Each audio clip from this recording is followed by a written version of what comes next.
고맙습니다. 가룟 유다가 나가니 곧 밤이었더라 그랬어요. 분리되어 조각난 가룟 유다. 우리의 전체의 삶이 우리를 망가뜨리는 것이 아니라 우리의 생각의 그 작은 조각 하나가 우리의 삶을 힘들게 만듭니다. 사막을 걸어가는 많은 여행자들은 그렇게 얘기합니다. 물이 없어서도 아니고 사막의 뜨거운 햇볕 때문에 힘든 것이 아니라 내 발 아래 들어온, 내 신발 속으로 들어온 그 조각난 작은 모래알갱이 하나가 그 삶을 괴롭힌다. 그런 것처럼 우리의 자신에게도 무엇인가 내 안에서 꺼끌거리며 돌아다니고 있는 조각이 무엇인가를 오늘 분명히 여러분들이 깨닫고 그 조각 하나를 오늘 내보내는 귀한 이 시간들이 되기를 원합니다. 밤이었더라. 가룟 유다 자체가 밤이었죠. 그래서 어디에 눈이 멀어 있다는 겁니다. 그 욕망에, 욕심에, 미움에, 증오에 눈이 멀어 있었던 가룟 유다가 오늘 쫓겨나고 이제 주님께서 새롭게 펼쳐져야 될 많은 이야기들을 이제 이 장에서 시작을 하게 됩니다. 31절로 32절. 저가 나간 후에 예수께서 가라사대 지금 인자가 영광을 얻었고 하나님도 인자를 인하여 영광을 얻으셨도다. 만일 하나님이 저로 인하여 영광을 얻으셨으면 하나님도 자기로 인하여 저에게 영광을 주시리니 곧 주시리라 그랬어요. 저가 나간 후에 그랬어요. 가룟 유다가 나갔을 때 예수께서 말씀을 하십니다. 인자가 사람의 아들이 지금이 아니라 이제 영화롭게 되었다고요. 이제서야. 그동안 많은 날들을 지내왔는데 이제서야 이제 왔어? 이렇게 얘기하죠. 이제 그게 이루어졌어. 이런 표현들을 합니다. 이제 영화롭게 되었다고요. 그 영광을 얻으신 게 아니라 이 영광이라고 하는 이 단어가 영화롭게 하다예요. 명성을 높게 하다. 이런 의미를 가지고 있죠. 그럼 하나님께서 뭘 얻는 분이 아니시죠? 영광을 얻는 분입니까? 영광이 되는 분입니까? 영광이 되어져야 되는 거죠.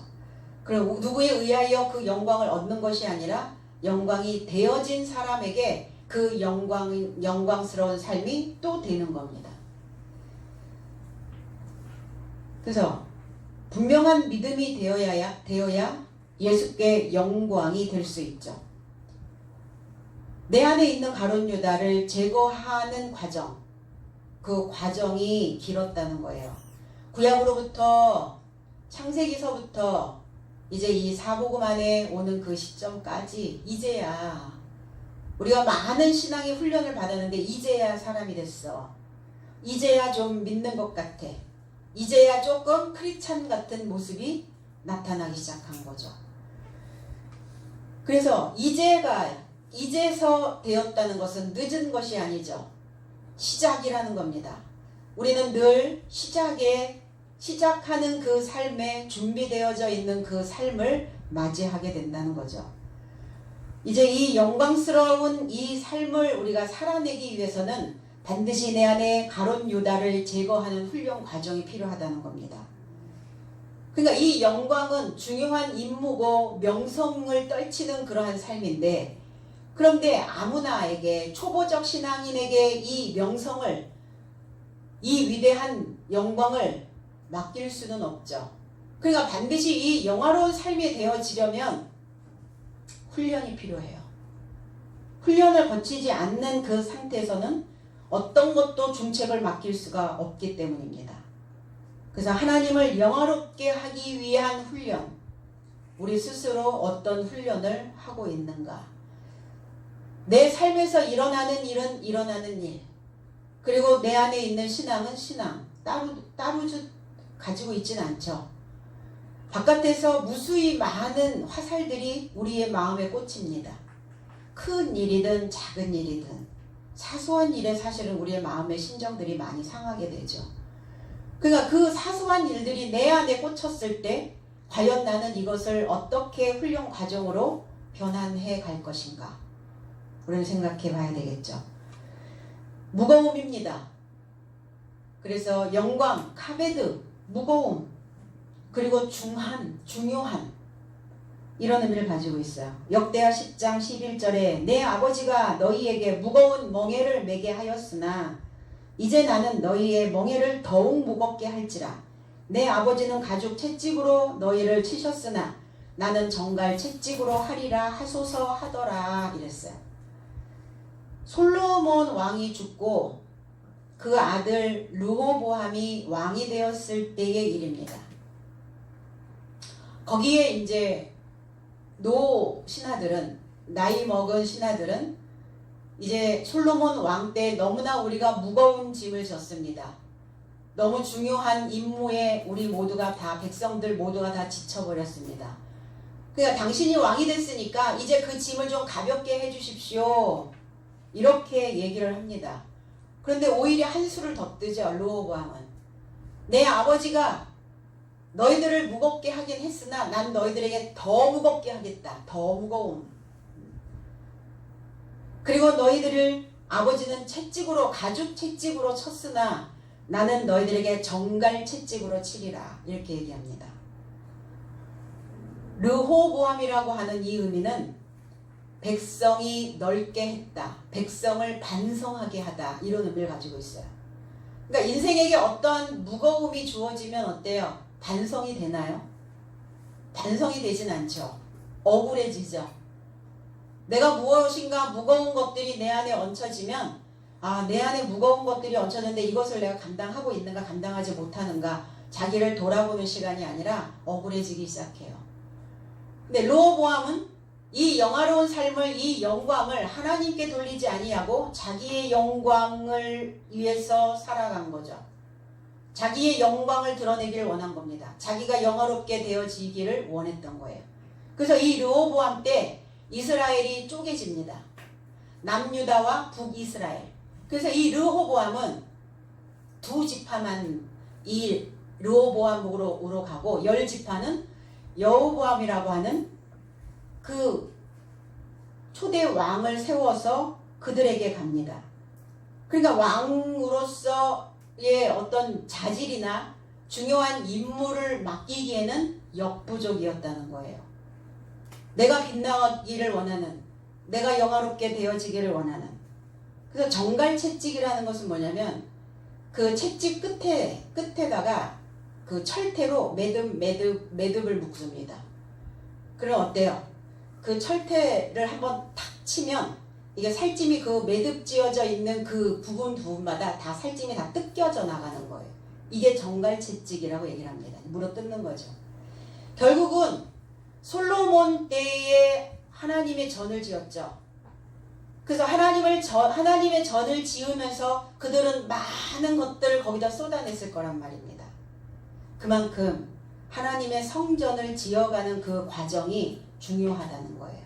저와 여러분들 속에도 내가 하나님의 성전인데 내 마음이 거룩해야 되는데 내 마음에 어떤 것들이 끼어있거나 불순물이 남아있거나 이런 것들을 다 제거해내는 이 과정들이 사실은 무거움이에요.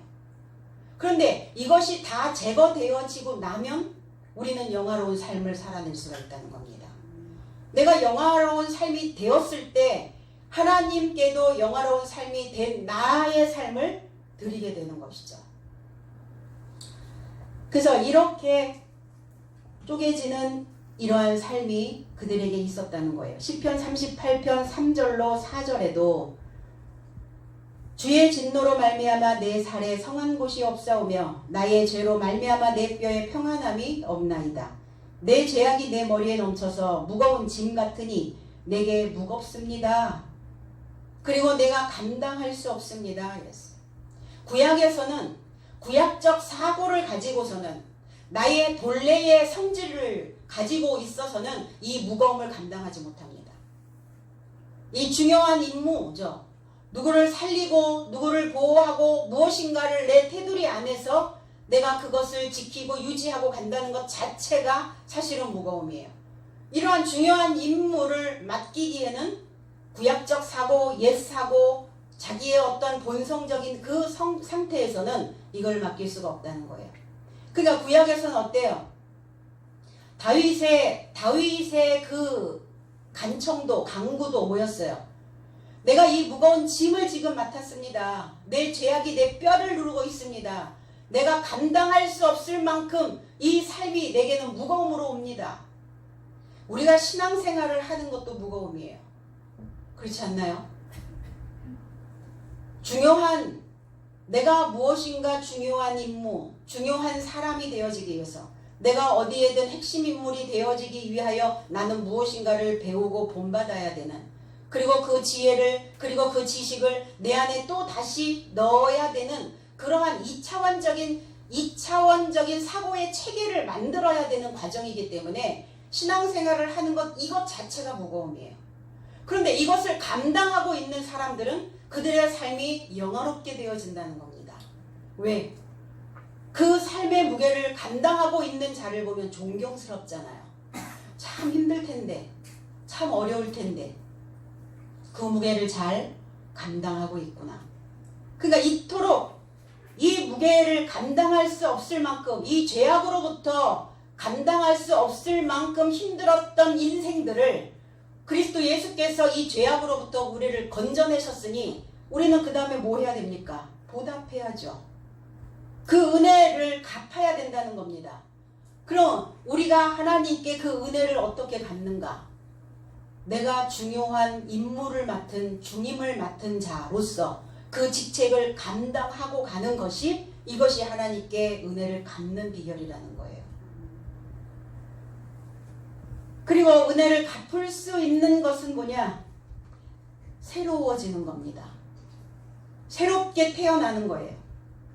이제 사람의 아들인 우리가 영화롭게 거듭나졌다면 하나님께서도 우리 삶에서 영화롭게 되어질 수 있다는 것이죠. 에스겔 31장 18절에 너의 영광과 위대함이 에덴의 나무들 중에 어떤 것과 같은고, 그러나 내가 에덴의 나무들과 함께 지하에 내려갈 것이요 거기에서 할례받지 못하고 칼에 죽임을 당한 자 가운데에 누우리라. 이들은 바로와 그의 모든 군대니라 주 여호와의 말씀이니라 하라 그랬어요. 에덴에는 두 그루의 나무가 있습니다. 선악과와 생명나무가 있어요. 선악이라고 하는 의미는 뭐냐면 길흉이라는 뜻이에요. 어떤 것이 길하냐, 어떤 것이 흉하냐. 그래서 지식의 나무입니다. 생명나무도 선악과도 다 지식의 나무예요.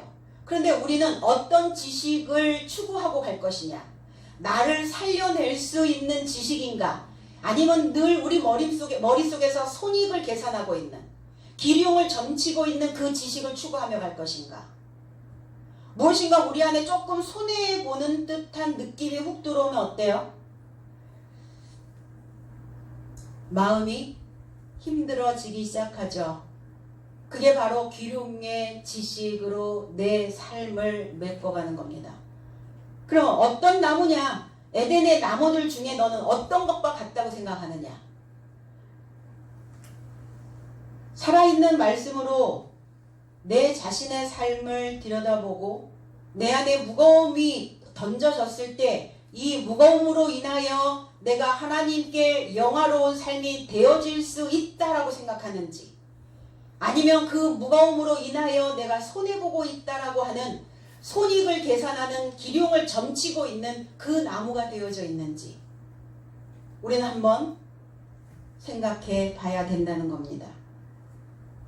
애굽에 있는 생활, 그 기륭을 점치고 있는 나무라면 너희들은 애굽에 있는 바로와 같고 바로의 군대와 같다. 군대는 뭡니까? 많은 무리가 연합하여 있고 많은 무리가 떼지어 있는 곳을 군대라고 말합니다. 내 속은 군대입니다. 내 속에 많은 생각들이 떼지어 다니고 내 속에 많은 생각들이, 5만 가지의 생각들이 그렇게 포진하여 있다는 겁니다. 군대입니다. 그러니까 이 5만의 이 군대를 내가 어떻게 이끌고 가야 되느냐. 기륭을 점치는, 손익을 계산하는 그 사고를 가지고서는 이 군대를 다스릴 수가 없어요. 그러니까 어떻죠? 압박이 온단 말이에요. 에덴이라고 하는 것은 뭡니까? 자루에 넣다. 이 미츠라임이라고 하는 이 단어는 양쪽에서 돌이 나를 짓누르는 거예요. 그러니까 가운데 끼어있는 샌드위치맨이 되어져 가지고 눌리는 거죠. 압박당하고. 이쪽에서도 압박을 하고 이쪽에서도 압박을 해요. 근데 애굽이 안 될 수 있는, 애굽이 되지 않을 수 있는 방법이 있어요. 분명히 압박은 외부에서 오거든요. 바깥에서 무엇인가 나를 누를 때 내가 한쪽 물꼬를 트면 돼요. 그런데 어떻죠? 외부에서 어떤 압력이 있다 보면은 내 속에서 그거를 또 같이 눌러 나를. 왜? 영향을 받기 때문이에요. 그러니까 우리는 선한 영향을 좀 받아야지, 이 악영향을 자꾸 받으면 내 안에 자꾸 내가 스스로 애굽을 형성해 간다는 겁니다. 그러니까 애굽에 있는 군대니 어때요? 다 오합지졸이라. 그 많은 생각들이 내 안에 포진되어져 있고 그 많은 생각들이 나를 장악하여 있으니까 어때요? 애굽의 생각으로 무거울 것인지 아니면 하나님의 삶으로 무거울 것인지 무게가 달라요. 느끼는 느낌이 다릅니다. 애굽에서 누르는 그 느낌은 내가 압사당할 것 같은 숨막힘이 있어요. 그런데 하나님의 말씀을 통해서 내가 중요한 임무를 수행하고 있는 그 압박은 숨통이 트여요. 결코 나도 하나의 돌이 돼서 같이 나를 짓누르지는 않기 때문이에요. 눈치채잖아요. 아, 뭔가 외부에서 나를 압박하는 뭔가가 들어왔구나. 그럼 어떻게 해야 돼요? 아, 그러면 나는 내 생각으로 그것을 누르지 말아야지. 그래서 한쪽 출입구를 열어두시면 됩니다. 항상 비상계단은 열려 있습니다. 비상계단을 닫아놓는 사람은 없죠. 그건 오픈되어져 있어야 되죠. 왜? 사람을 살리는 출구이기 때문이에요. 저와 여러분들 속에 항상 그 비상계단이, 비상구가 있다는 것을 꼭 기억해 주시기를 바랍니다. 그 무엇이 나를 누르고 있는가? 하나님 안에서 내가 참 평안을 느끼지 못하고 있다면 애굽이에요. 그러니까 우리는 엑소도스를 했죠. 분명히 출애굽을 했는데 애굽을 나왔는데 또 출애굽에서 또 다시 애굽으로 귀환을 합니다. 이게 내 삶에서 계속 이렇게 순환을 해요. 돌아갑니다. 그래서 뭔가 외부에서 뭐가 툭 던져지면 내 안에서 순환하고 있었던 애굽이 딱 그거를 차고 올라가요. 딱 잡아 올립니다. 그럼 내 안에서 평강 없어져 버려요. 금방 애굽으로 들어가 버립니다. 그럼 속에서 부대끼기 시작하는 거예요. 복기기 시작해요. 그래서 어떤 삶으로 내가 무거울 것인가? 이왕이면 십자가의 말씀으로 내게 맡겨진 어떠한 그 임무로, 중요한 임무를 띠고 있는 이 삶으로 무거운 것이 훨씬 우리에게 유익이라는 거예요. 그래서 십자가의 말씀으로 내가 새롭게 되기 위한 그 무거움도 우리에게는 던져진다는 겁니다. 오늘 이제서야 우리가 신앙생활을 수십 년 동안 해왔는데 이 수십 년 동안 해왔던 이 결과 이제야 가룟 유다의 욕망을, 욕심을, 미움을, 증오를 제거하는 날이 되었다는 겁니다. 이제. 그래서 주님의 멍에를 지고 우리가 배우는 것이 사실은 우리에게는 영광이 되어져야 된다는 겁니다. 출애굽기 20장 12절에도 내 부모를 공경하라. 그리하면 내 하나님 여호와가 내게 준 땅에서 내 생명이 길리라 그랬어요. 공경하다가 아니에요. 내 부모를 영화롭게 하라예요. 내 부모의 무게를 감당하라는 거예요. 사실은 무겁죠. 부모가 노안이 들거나 이제 늙으시면 뭔가 보살핌이 필요해요. 다 어린아이처럼 손이 갑니다. 근데 공경이 아니라 그 무게감을 내가 느끼는 거예요. 근데 십계명에 왜 내 부모를 캐보드, 내 부모를 왜 영화롭게 하라 하셨을까요? 무겁다는 겁니다. 그리하면 그 무게를 네가 견디면 하나님이 여호와가 내게 준 땅에서, 그 땅은 어떤 땅이었습니까? 그 땅은 토우보호세크, 비어있고 혼란스럽고 어두워 있는 땅이었어요. 그런데 그 땅이 회복되게 하신다는 거예요. 혼란이 질서가 잡히고 비어 있었던 땅들이 메꿔지고 어두웠던 땅들이 광명이 빛이 드러나기 시작하는 거예요. 그리고 너의 생명이 아니라 너의 그 날이 이 욤이라고 하는 단어예요. 욤. 생명이라는 단어가 아니에요. 생명은 구약에서 네펫이라고 하는 단어가 따로 있어요. 근데 왜 생명이라고 해석을 했는지 모르겠어요. 이건 욤이라고 하는 단어인데 날이라는 단어입니다. 너의 날이 길리라, 장구하리라, 오래도록 너의 시작부터 너의 끝나는 날까지, 네 인생의 일출부터 일몰까지 너의 날 전체가 길다라고 하는 의미는 주어진 지점에 도달할 수 있게 하신다는 거예요. 우리의 삶에서 어떤 목표 지점에, 우리의 목표 지점은 뭡니까? 영화롭게 되는 겁니다. 그리고 영화롭게 되어지려면 어떻게 해야 돼요? 위로 올라가야 돼요. 위로 올라가서 빛을 발산하는 겁니다. 일곱째 날이 되어진 자가 영화롭게 되어질 수 있습니다. 그러니까 너의 날이, 너의 모든 나날들이 이제 그 시작부터 끝까지, 그리고 내가 너의 삶에서 그 날이 되어질 때까지 오랫도록 기다려 주시겠다는 겁니다. 부모를 영화롭게 하라. 아부라고 하는, 부라는 아부라는 단어예요. 아버지, 어머니,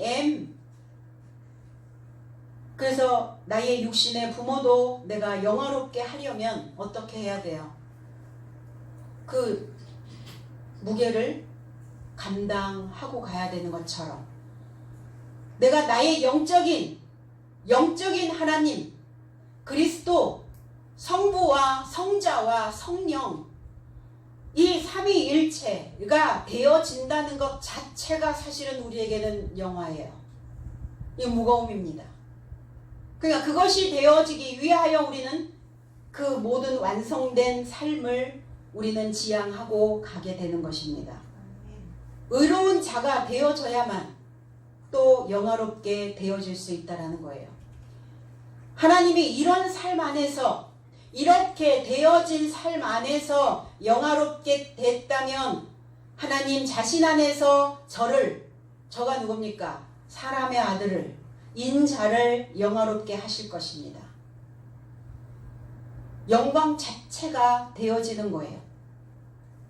나를 영광되게 만드셔서 내 삶 안에서 영광이 되시는 거예요.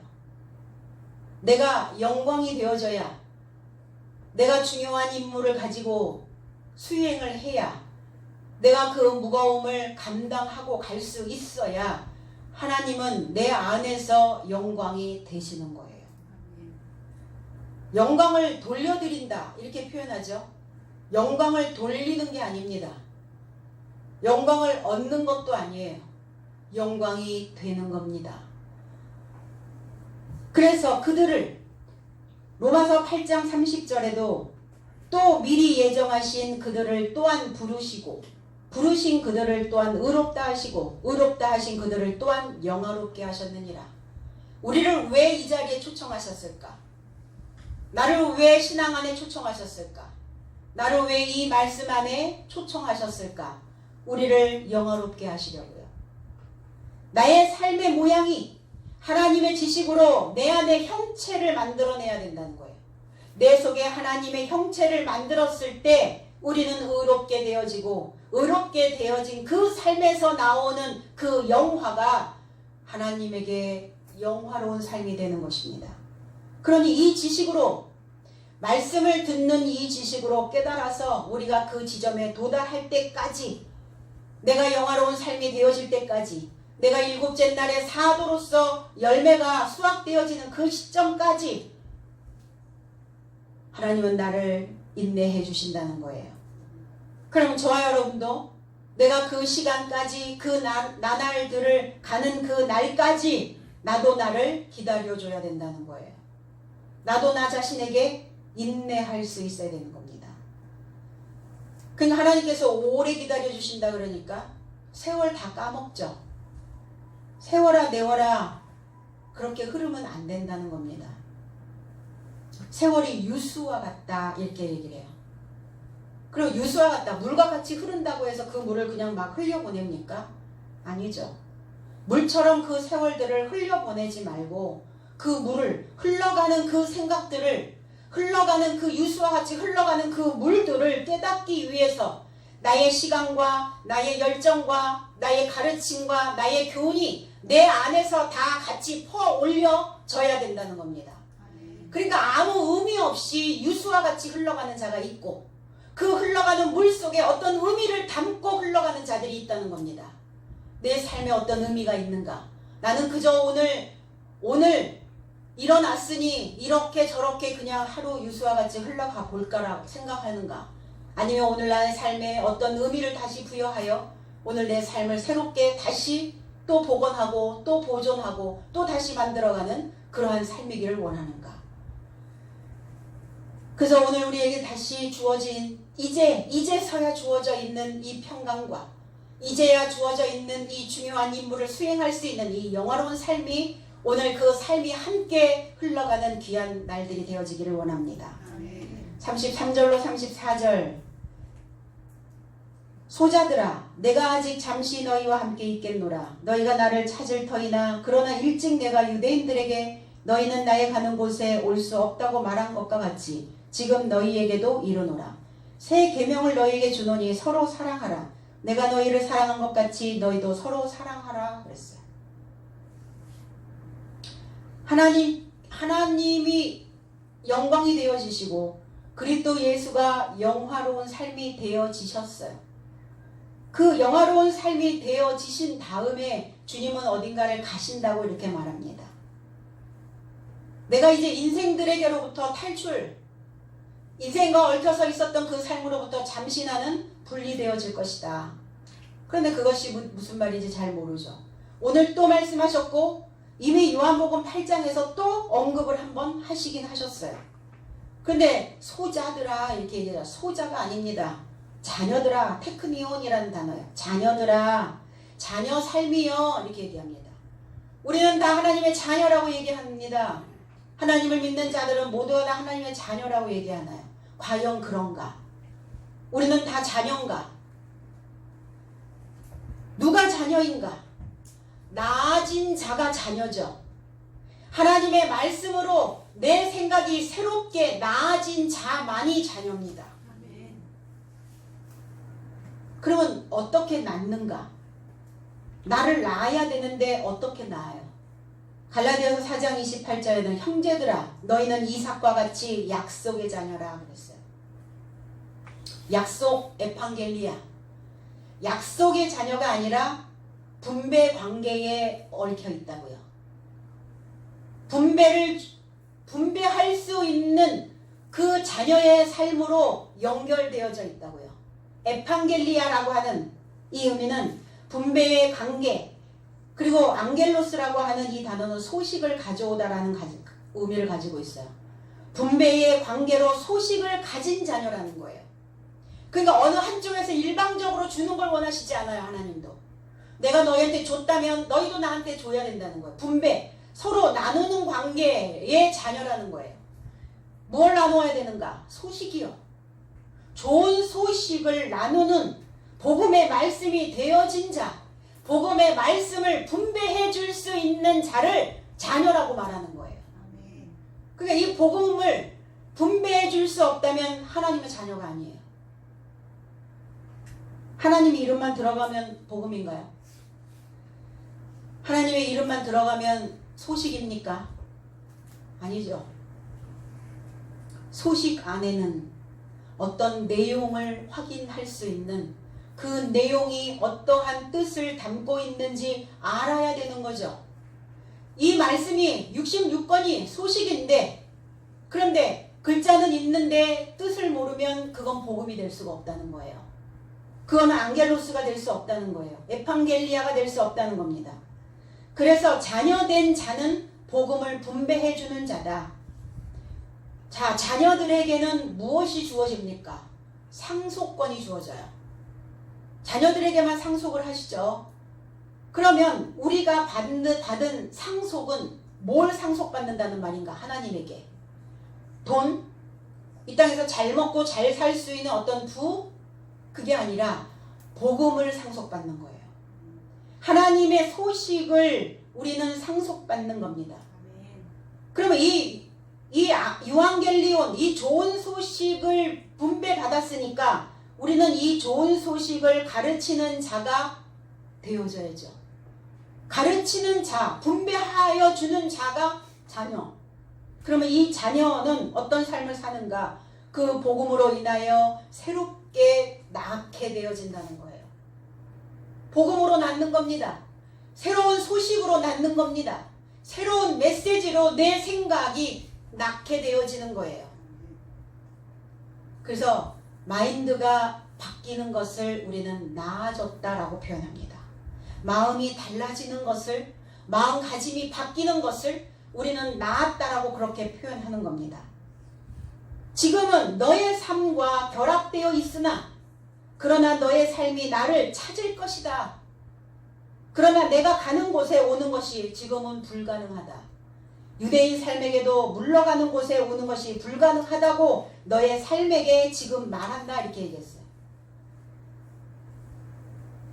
요한복음 8장 21절에서 다시 이르시되 내가 가리니 너희가 나를 찾다가 너희 죄 가운데서 죽겠고 내가 가는 곳에는 너희가 오지 못하리라 그랬어요.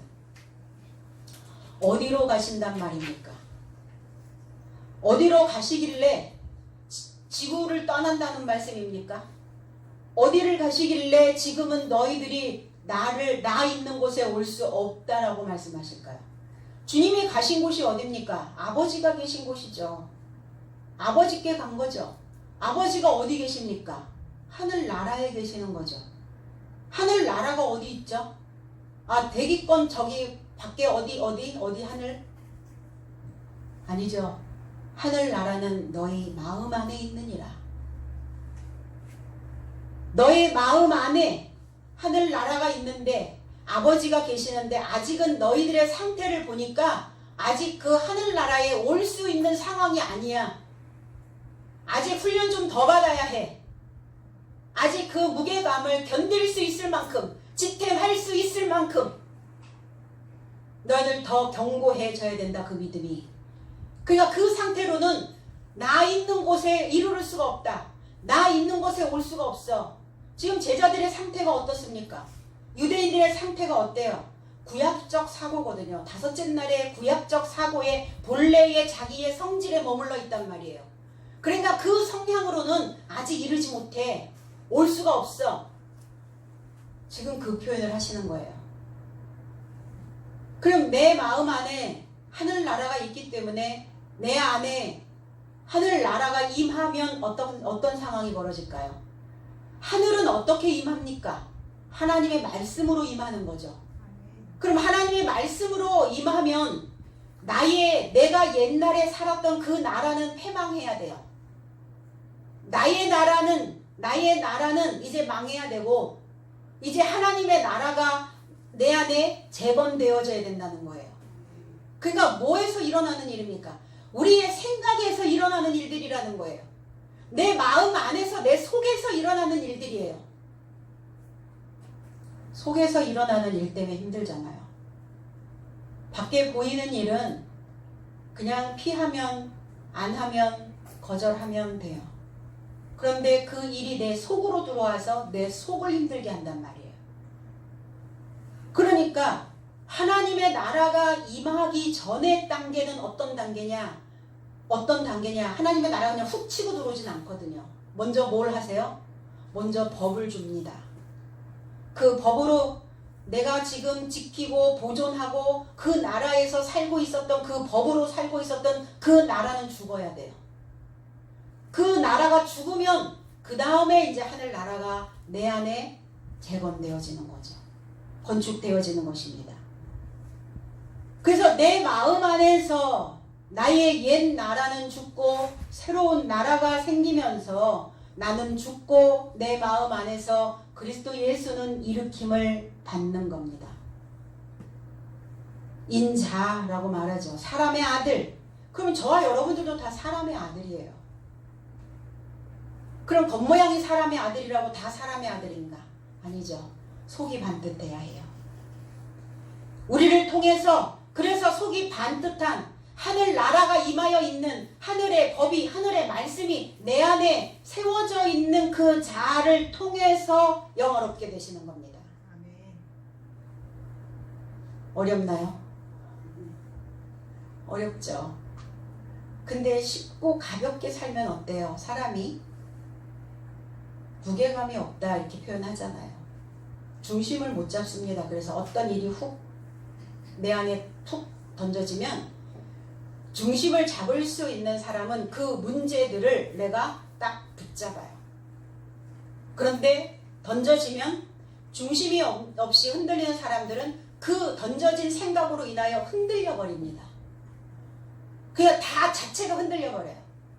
지구가 다 흔들려 버리는 것 같은 거예요. 머리가 흔들려요. 골이 흔들립니다. 그러니까 어지럽죠. 내 가는 곳, 주님이 가는 곳 간다 이러니까 자꾸 어디 장소가 있다라고 생각을 하는 거예요. 이 휘파고라고 하는 이 단어는 아래로 이끈다. 그리고 가라앉는 것처럼 아래로 이끈다 이런 표현이에요. 그러니까 어디로 갔다가 아니라 내 안에 가라앉아 계시는 거예요. 지금은 너희들의 상태가 하늘나라가 될 수 있는 상태가 아니야. 이제 십자가 사건을 경험하고 너희들이 거룩한 영을 받았을 때 오순절 성령이 너희들에게 임하였을 때 비로소 내 안에 가라앉았었던 그 나라, 내 안에 잠재되어져 있었던 그 능력이 이제 세워질 거야. 그러니까 아래로 지금 아래에 있단 말이에요. 내 안에 있거든요. 그러니까 우리 그런 얘기하죠. 앙금이 생겼다. 앙금. 응? 주님도 내 안에 앙금으로 계시는데 어떤 앙금이 내 안에 있는지를 생각하시라고요. 가라앉아 계시는데 하나님이 가라앉아 계시면 어때요? 내 삶에서 무수히 많은 화살들이 날라올 때 내 안에 가라앉아 있는 하나님이 올라오면 참 좋겠죠. 그렇겠죠. 그런데 어때요? 내 본래 성질이 가라앉아 있다가 그것이 훅 올라오면 어떻죠? 사방이 흔들려 버리는 거예요. 그래서 힘이 들기 시작하는 거죠. 등줄기에서 식은땀이 주르륵 흐릅니다. 머리에서 스팀이 올라가기 시작해요. 나의 삶 안에 내 마음 안에 지금 가라앉아 계신다고요. 그러니까 어떻게 해야 돼요? 너희가 나를 찾을 것이다. 이러니까 어디 가서 밖에 가서 찾습니까? 여러분들의 마음 안에 계시니까 여러분의 마음 안에 가라앉아 계시니까 내 마음 안에서 찾아내야 된다는 거예요. 뭐 할 때? 어떤 것 할 때? 어떠한 외부의 사건으로 인하여 내가 압박받을 때 내가 짓눌리려고 하는 그 찰나에 가라앉아 계시는 내 안에 가만히 가라앉아 계시는 그 주님을 떠올리셔야 된다는 거예요. 떠올리시라고요. 떠서 올리시라고요. 주님의 생각을. 그러면 어때요? 잠잠케 되어집니다. 그걸 평강이라고 말하는 거예요. 그걸 평안이라고 말하는 겁니다. 연결된 소식으로 내 안이 채워지면 연결된 소식으로 내 안이 이제 채워지기 시작하면 이제 그 물의 수면, 물의 얼굴로 드러납니다. 주님이. 물의 얼굴은 어떤 것인가? 주님이 물의 얼굴로 드러나요. 수면 위로 떠올라 오십니다. 수면 위에 운행하시느니라. 물의 얼굴. 저와 여러분들이 다 물의 얼굴을 가지고 있어요. 내 안의 생각대로 얼굴빛이 달라져요. 얼굴에서 드러나는 그 표현력들이 다 달라지게 나옵니다. 수면이에요. 얼굴에 물의 얼굴들입니다. 내 안에 어떤 물이 술렁거리느냐에 따라서 물의 얼굴은 달라질 수 있죠. 그럼 주님의 얼굴, 주님의 물의 얼굴은 무엇으로 떠올라올까요? 법입니다. 법. 우리 안에 가라앉아 계시는 주님은 무엇으로 가라앉아 계시겠어요? 법입니다. 세상을 살아가는데도 법이 필요하고요. 신앙생활을 하는데도 법이 필요합니다. 그 법이 법으로 연결되어져 올라오는 거예요. 모아여 있다가 가라앉아 계시다가. 그럼 참 좋겠죠. 내 안에 주님이 그 법으로 가라앉아 계시다가 어떤 것들이 훅 찔러졌을 때 그 얼굴빛이 하나님의 얼굴빛이면 좋겠죠. 그래서 지금은 그 하나님의 새 법으로 채워지지 않았기에 너희가 아직은 새로운 법으로 채워지지 않았어. 그러니까 내가 가는 그곳에 올 수 없다. 오다라는 단어는 에르코마이라는 단어예요. 들어오다라는 단어예요. 들어오다, 올 수, 수라는 단어가 디나마이, 능력이라는 단어예요. 들어올 능력이 안 된다는 거예요. 아직은 너희들의 마음 바탕 깊은 생각 속으로 들어올 능력이 안 돼. 아직은. 그 사고의 체계가 제1 사고 체계의 수준으로 너희들은 행동하고 너희들은 낯빛을 보이고 너희들은 표현을 하고 하기 때문에 아직은 더 깊어져야 나 있는 곳에 들어올 수 있는 능력이 만들어지는 것이다. 그러니까 우리 그 마음 깊은 곳으로 들어간다는 것이 쉬운 일은 아니에요. 왜? 순간 찰나 떠올라오는 그 생각으로 우리는 많은 판단들을 하기 때문입니다. 그래서 한 번 더 파고 한 번 더 파면 그 밑에서 가라앉아 계시는 하나님의 법이 이렇게 물의 얼굴로 떠올라옵니다. 그걸 포착하시고 그 물 위로 떠올라와 있는 하나님의 법을 붙잡으셔야 된다는 겁니다. 그러니 나는 너의 삶에게 서로 사랑하게 하려고 새 계명을 준다 이렇게 말씀하셨어요. 그러면 그 전까지는 너희들은 새 계명이 너희 안에 없었어. 그러니까 너희들은 내가 있는 곳에 들어올 수가 없어. 왜? 들어올 수 있는 자는 사랑할 수 있는 자여야 된다. 사랑한다는 것은 무엇이냐? 사랑한다는 것은 높이 올라가 있다는 거예요. 높이 올라가 있는 자만이, 정상에 있는 자만이 사랑을 할 수가 있습니다. 넓어진 자만이 사랑할 수 있어요. 높아진 자, 깊어진 자만이 사랑을 감당할 수가 있게 된다는 겁니다. 내가 너를 사랑한 것 같이 너희 삶도 서로 사랑하게 하려는 것이다.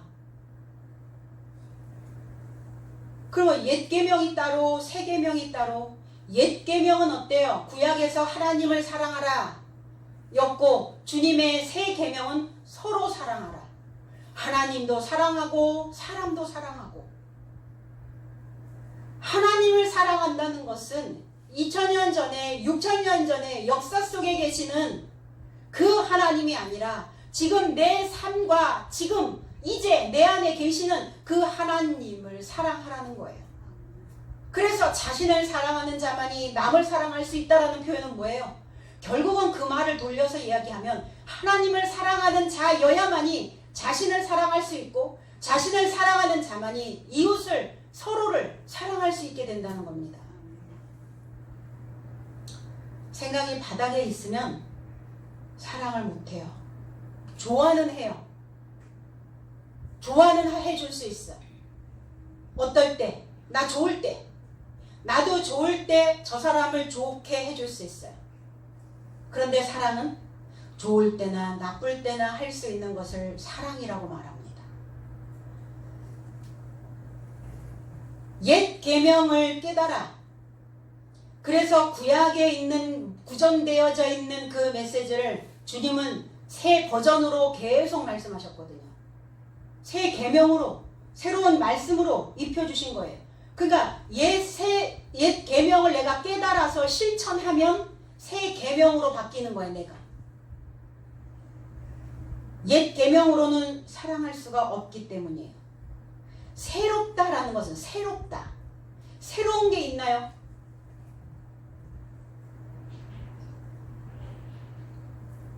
전도자는 해 아래서 새로운 게 없다 그랬어요. 왜 그럴까요? 자, 이거 새 거야. 이거 새 거거든요. 포장을 뜯는 순간 중고예요. 그렇죠? 그러니까 샀을 때, 요거 들고 있을 때만 새 거. 그럼 안 써요? 써야 되잖아요. 이 카이노스라고 하는 이 새 것이다. 새롭다. 새 것이다라는 것은 하나님입니다. 새로운 것은 하나님이에요. 새 것은 하나님밖에 없어요. 하나님은 중고가 아니에요. 마태복음 13장 52절에 예수께서 이르시되 그러므로 천국에 제자된 서기관마다 마치 새 것과 옛 것을 그 곳간에서 메우는 집주인과 같으니라 그랬어요. 저 여러분들 속에 옛 것도 새 것도 다 있어요. 그런데 옛 것이 새로운 버전으로 해석이 되는 거죠. 옛 생각이 덮여 있는 게 아니에요. 본래 내 성질대로 가는 게 아닙니다. 그 성질들을 벗겨서 하나님의 성품을 그 안에 넣는 거예요. 이것을 새 것이라고 말하는 거예요. 그 옛 계명이 풀리면 새 계명. 계명이라는 건 뭡니까? 엔톨레, 내 안에 권위 있는 계율입니다. 나를 지켜주는, 내 마음을 지켜내는 계명이에요. 이걸 엔톨레, 계명이라고 말합니다. 그래서 이 법과 계율을 채우면, 법으로 이 계율로, 권위 있는 계율로 내 안이 채워지면 사랑하게 됩니다. 그래서 사랑은 뭘로 한다고요? 하나님의 법으로 하는 거예요. 법 없이 하는 사람 사랑 될 수 있어요? 사람 신나게 두들겨 패놓고 그 다음날 아침에 약 사다 주고 사랑한다고 하면 됩니까? 사랑이에요? 안 되잖아요. 법 없이 사는 사람들이 사랑할 수 있을까요? 자기 감정에 치우쳐서 사는 것이죠. 그래서 법으로 사랑하는 겁니다. 내가 이렇게 했을 때, 내가 이러한 악영향을 끼쳤을 때 저 사람 아프겠지. 내가 이러한 좋은 법을 저 사람에게 줬을 때 저 사람도 좋겠지. 법으로 사랑하는 거예요. 법이 없으면. 그래서 법이 없는 사람들을 뭐라고 얘기합니까? 천둥벌거숭이라고 얘기해요. 천둥벌거숭이. 입지 못했어요. 우리는 다 사람이면 법을 입는 자가 되어줘야 돼요.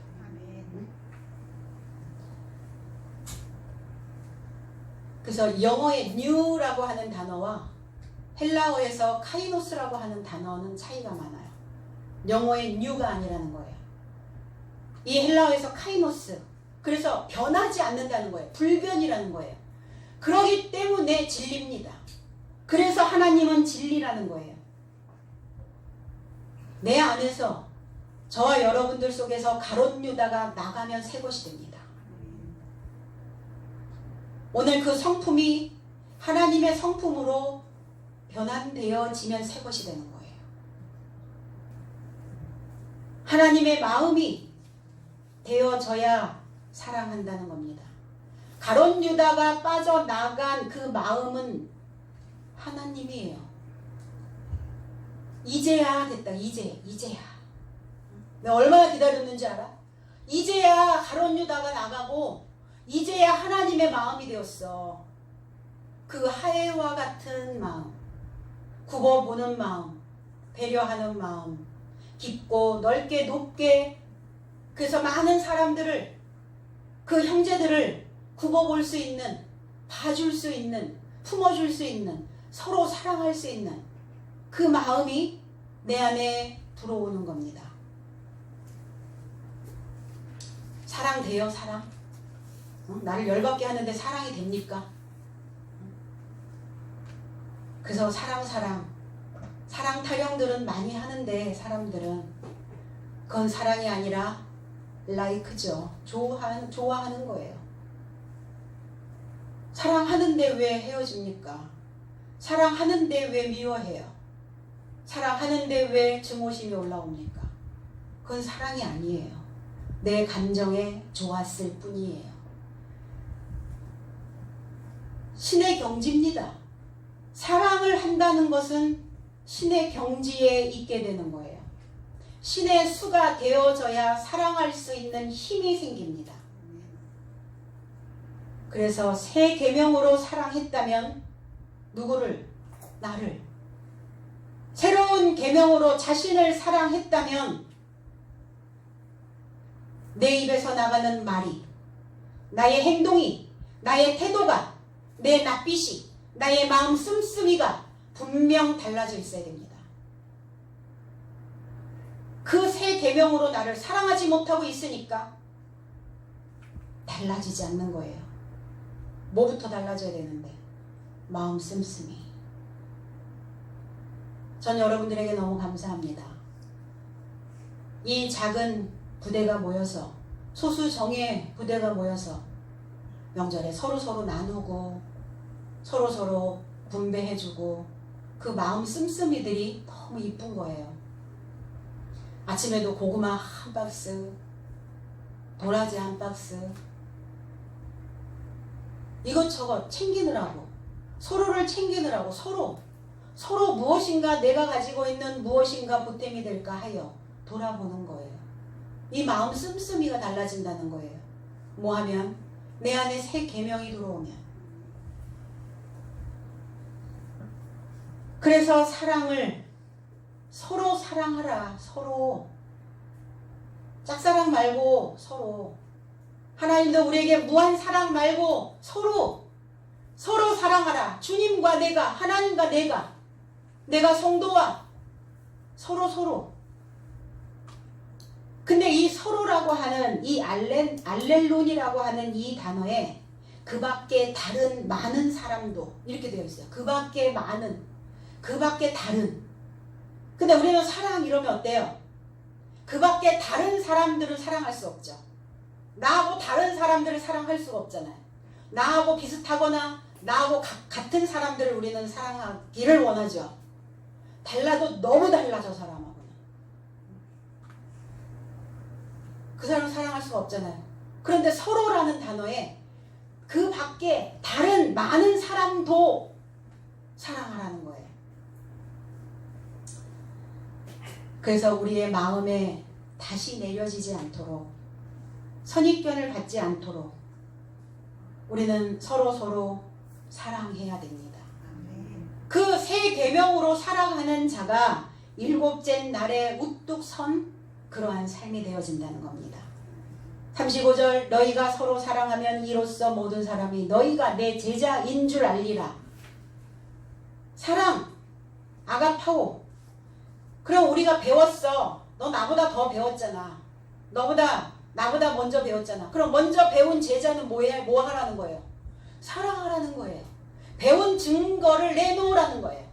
제자로서 증명을 해내라는 거예요. 무엇으로? 사랑으로. 증명하기 위한 방법이 사랑입니다. 뭘로 사랑하라고요? 연결된 소식으로 사랑하는 겁니다. 연결된 소식으로 내가 배웠다라고 하는 그 제자로 사랑을 하게 되면 어때요? 새 것이 돼요. 그 사람은 똑같은데 내가 그 사람을 새로운 관점으로 보게 된다니까요. 한번 느껴보세요. 그 사람 맨날 똑같은데 내가 그 사람의 다른 면을, 새로운 면을 보게 됐어. 그 사랑이에요. 그래서 새하늘과 새 땅이 되어지는 겁니다. 사랑 어떻게 한다고요? 사랑은 배워야 할 수 있어요. 엄마 뱃속에서부터 사랑을 배워서 나오는 게 아니에요. 사랑은 살면서 배워가는 겁니다. 자기식의 사랑 말고요. 내가 원할 때만 하는 거 말고요. 서로 상호 간에. 그래서 새로운 창조물이면 새로운 창조물이 되어지는 거예요. 새로운 창조물로서 사랑을 받으면 옛 삶은 지나갑니다. 모든 삶이 새 것이 되는 거예요. 그리고 새 것이 되어야, 새 계명이 되어야, 새 하늘과 새 땅이 되어야, 그래야 사랑하게 된다는 겁니다. 계시록 2장 4절에 그러나 너를 책망할 것이 있나니 너의 처음 사랑을 버렸느니라. 처음 사랑, 첫사랑, 우리가 처음 마음 먹었던 처음 마음이 아니라 그리스도이신 첫 열매이신 처음으로 오신 그 그리스도의 사랑을 너희들이 버렸다고요. 그 지식을 버렸다고요. 그 새로운 버전을 배우려고 하지 않는다고요. 그게 그리스도를 버린 거예요. 하나님을 버린 겁니다. 처음 첫사랑을 버렸다고 했더니 처음에 신앙생활할 때 그 뜨거움, 그 열정, 그걸 이야기하는 게 아니에요. 아니 사람이 맨날 뜨거우면 어떻겠어요? 내가 그 사람을 처음에 좋아했던 그 열정같이 똑같이 지금까지 들끓고 있다고 생각을 해보세요. 심장 터집니다. 심장 터져. 그걸 얘기하는 게 아니에요. 너희들의 그 첫 열매이신 그리스도를 잊어버렸다는 거예요. 그 지식에서 벗어났다는 겁니다. 그리스도의 지식으로 우리가 지혜로 자라나야 사랑할 수 있는데 자라나지 않으니까 사랑 한 번 못 해본 사람 되는 거죠. 하나님과 사랑은 어떻게, 하나님을 내가 사랑한다라는 것을 어떻게 증명할 것인가. 여러분들이 이 분배되어지는 연결된 소식을 많은 사람들에게 퍼줄 때, 다른 사람들을 가르칠 때 하나님은 이렇게 생각합니다. 아, 과연 나를 사랑하는구나. 그 사랑을 느낍니다. 그래서 그 사랑을 보여줘야 돼요. 언제? 지금부터 사랑하는 거예요. 가룟 유다를 쫓아냈다면 새로운 마음인 하나님처럼 사랑하는 겁니다. 형제를 사랑하셨을 때 목숨을 아끼지 않으셨던 것처럼 그 형제를 향하여 목숨을 내놓아야 되고, 우리 영적인 전쟁터에서 그 전우애를 발휘하여 사랑해야 된다는 겁니다. 사랑은 입으로만 하는 것이 아니라 나의 삶 전체에서 뿜어져 나오는 것으로 해야 된다는 겁니다. 그럼 내 자체가 모여야 돼요. 내 삶 전체가 다 말씀이어야 되는 거예요. 말씀이 육신 안에 거주하셔야, 그래야 내 안에 바깥에서 무엇인가 내 안에 외압이 왔을 때 내 안에 하나님의 얼굴이, 하나님의 법이, 하나님의 사랑이 둥실 떠올라올 수 있다는 겁니다. 오늘 나의 삶 전체로, 그리고 이제 사랑 시작, 나의 생이 끝나는 그 날까지 우리가 사랑할 수 있는 그 축복된 삶으로 이어가시기를 주님의 이름으로 축원합니다. 기도하겠습니다.